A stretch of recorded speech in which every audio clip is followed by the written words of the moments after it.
മുഖ്യമന്ത്രി പ്രഖ്യാപനത്തിനു പിന്നാലെ കടുത്ത അതൃപ്തിയിൽ രമേശ് ചെന്നിത്തല. നിർണായക തീരുമാനത്തിനു പിന്നാലെ മാധ്യമങ്ങളുടെ കണ്ണുവെട്ടിച്ച് രമേശ് ചെന്നിത്തല തിരുവനന്തപുരത്ത് നിന്ന് മടങ്ങി. നിയമസഭാ കക്ഷിയോഗത്തിൽ ചെന്നിത്തല പങ്കെടുക്കില്ല. സീനിയോറിറ്റി പരിഗണിക്കാത്തതിനാൽ മന്ത്രിസഭയിലേക്കില്ലെന്നാണ് ചെന്നിത്തല പക്ഷം നൽകുന്ന സൂചന.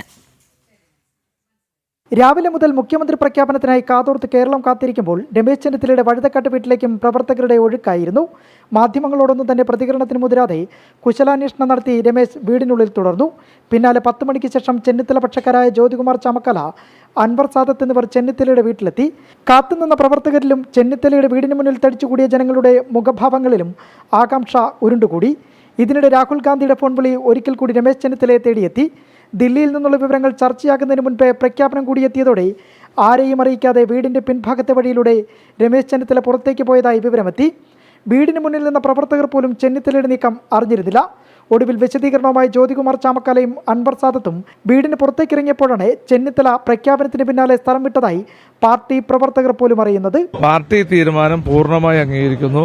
പ്രിയങ്കരനായ വി.ഡി. സതീശനാണ് മുഖ്യമന്ത്രി. വളരെ സന്തോഷമുണ്ട്. തീർച്ചയായിട്ടും ആ തീരുമാനം എല്ലാ കോൺഗ്രസ് പ്രവർത്തകരും അതുപോലെ തന്നെ അറിയാലോ എല്ലാവരും അംഗീകരിക്കുന്നു. ഞങ്ങളും അത് പൂർണ്ണമായി അംഗീകരിക്കുന്നു. എഴുതാപ്പുറം വായിക്കുന്നത് എന്തിനാ? ഇപ്പൊ മുഖ്യമന്ത്രിയല്ല തീരുമാനിച്ചുള്ളൂ, ബാക്കി കാര്യങ്ങൾ പാർട്ടി തീരുമാനിക്കട്ടെ. എന്തിനാ എഴുതാപ്പുറം വായിക്കുന്നേ? അദ്ദേഹം പലപ്പോഴും ആ വഴി ഉപയോഗിക്കാറുണ്ട്. അദ്ദേഹം പോയി ഇപ്പൊ എന്താ അദ്ദേഹത്തിന്റെ വീട്ടിലെ വഴിയല്ലേ ഉപയോഗിച്ചത്? എന്തിനാ അസ്വസ്ഥരാകുന്നത്? സീനിയോറിറ്റി പരിഗണിക്കപ്പെട്ടിട്ടില്ലെന്നും അച്ചടക്കം പാലിച്ചിട്ടും അവഗണന തുടർന്നെന്നുമാണ് ചെന്നിത്തലയോട് അടുപ്പമുള്ള നേതാക്കൾ വ്യക്തമാക്കുന്നത്. അതേസമയം അവസാന തീരുമാനം ചെന്നിത്തലയിലേക്ക് എത്തുമെന്ന് പ്രതീക്ഷിച്ചെത്തിയ പ്രവർത്തകർ ചെന്നിത്തലയുടെ വസതിയായ നന്ദാവനത്തിൽ നിന്ന് മടങ്ങുമ്പോൾ മുഖഭാവങ്ങളിൽ കടുത്ത നിരാശ പ്രകടമായിരുന്നു. ജനം, തിരുവനന്തപുരം.